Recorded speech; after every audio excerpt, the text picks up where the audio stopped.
Hello vlog family! So this week I am finally stepping away from the insane amount of fabric that I have been organizing and folding and putting onto like my own homemade bolts and putting on my wall, which there's so much more fabric. I got a second shelf, like the large, is that like plywood press board? I don't know what it's called, but look at all of that fabric. There's so much over there, oh my gosh, but I love it and it's all so beautiful. I love it all so much. But I think I've finally gotten to the point where almost all of it that I want to put onto those shelves is there. Now I still have like 3 totes worth of fabric, but the majority of them are either really tiny, like remnants that would not be enough to even put on my tiny 3" by 6" bolts that I made, or they're t-shirt scraps. And I don't want to fold up a bunch of t-shirt scraps because there's so many different shades of all of the colors, and it's t-shirt material and they're scraps, so there's not very much. They're all very weird sizes and shapes, and so all of those are just staying in a tote, that tote specifically. And then I also have totes that are like solid, like whole t-shirts that Dan and I have found or have set aside from our own personal collection of t-shirts that we want to turn into a quilt. I have not cut any of them yet. So I have, I think, a whole nother tote of just that. Then I have another tote that is nothing but partially started quilts that my grandma had, that she had started, and then she gave all of those to me, and I plan on finishing them, and I just haven't done that yet. So I still have a lot of totes of fabric, but they're all the types of fabric that I am not putting on those shelves. And I think those shelves are now complete, which is very exciting.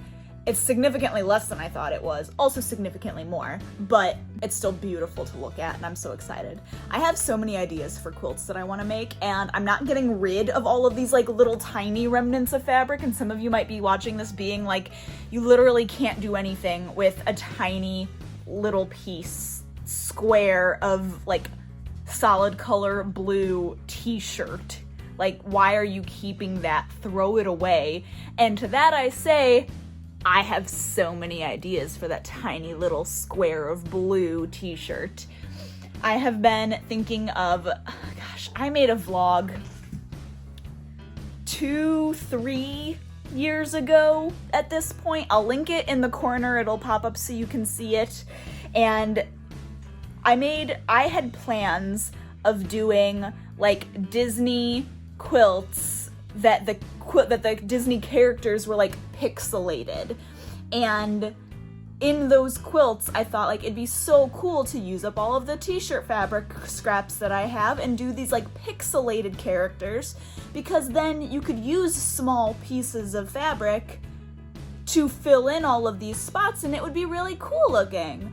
And that idea kind of got pushed, like swept under the rug for years, until just recently when I was sitting down going through the fabric again, and I came to this bin that is just full of t-shirt scraps organized by color group, and I thought like, you know, revisiting that pixel character quilt idea I think is worthwhile. So I've gone through already and pixelated like 4 different Pokemon that I think would make cool little small quilts, and I plan on going through and looking at the Disney ones that I made already and figuring out like, okay, size-wise, how big would this quilt be, because I have them all mapped out on graph paper already and all of that stuff. I also have plans of using a lot of the small remnants that I have, not necessarily the t-shirt material, but maybe some of that, but a lot of other material for a bookshelf quilt. If you don't know what I'm talking about, I'll put a picture on the screen,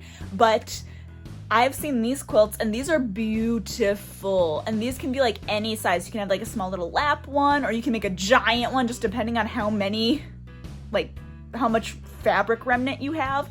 And I think that would be so cool to make one of these bookshelf quilts.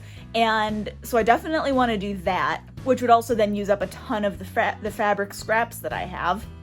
Another idea that I have is I saved this picture. I found it, gosh, did I find it? Was it on Google that I found it? Maybe it was like a Facebook page that somebody shared of these like different quilt squares all sewn together, but the squares had like little monsters in them, and the monsters were made out of different weird, like awkwardly shaped fabric remnants. And I thought, that's so cute. I want to do that. Lambeau, stop attacking the cats. Let them run and live their lives. So that's another thing that I'm saving all of these scraps for. So while at this current moment in time, I might look a bit like a fabric hoarder, I have plans for every single one of these pieces of fabric, and I just bought a brand new sewing machine with the anticipation of using all of these fabric remnants. So I'm very excited about that. But with this sewing machine, I am finally getting back to working on my Packers quilt that I had put on hold again because I needed to get this new sewing machine. So I'm going to be playing around before I can set my Packers quilt on here to finish putting that together. I need to thread it, get the bobbin in there. I'm gonna use a small scrap of fabric to just play around and get like the thread tension and all of that dialed to where I want it to be. I'm going to put in this new walking foot that I'm very excited to use and just kind of play around and get the feel for the machine before I put the quilt on the machine. So that is what I am working on now. And yeah, like I said, I'm very excited about it.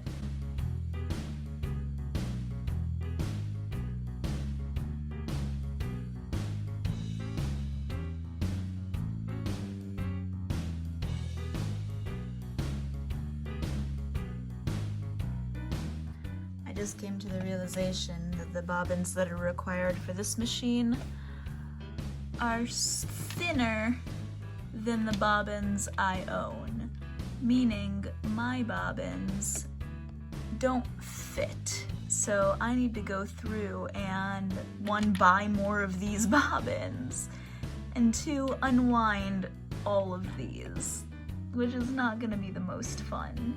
All right, I finally got it all threaded. I just put the green thread on that I'm using for the quilt. That way I don't have to go through and switch it all out again. Bobbin is in. I cut off a chunk of this like floral pattern that is this sheet right here that I anticipate using this mostly for practice because there's so much of it. I don't really know how it would look as like a finished stuffed animal. Maybe I'll use it for like other things. I have a lot. I can do a lot with it.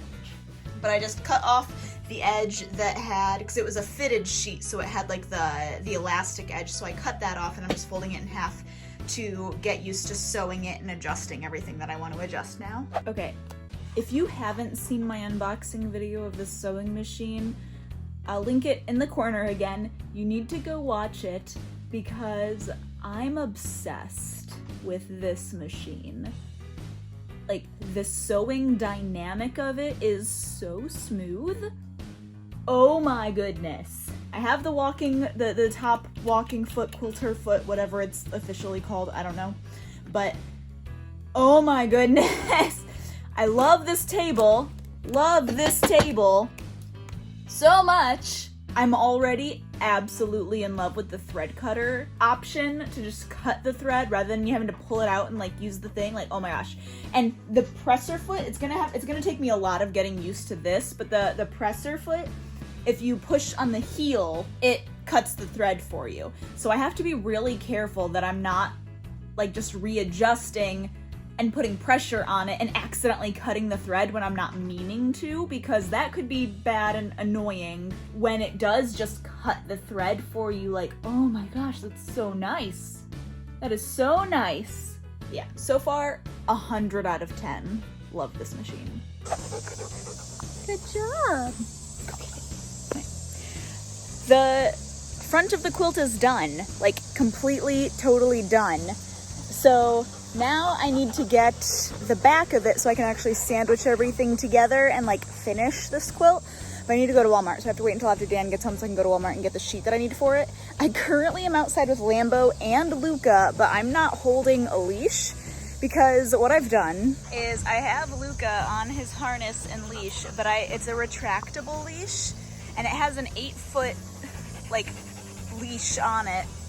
So what I've done is I've set it as long as it'll go and locked it as sort of like he'll feel that resistance and potentially not just like run.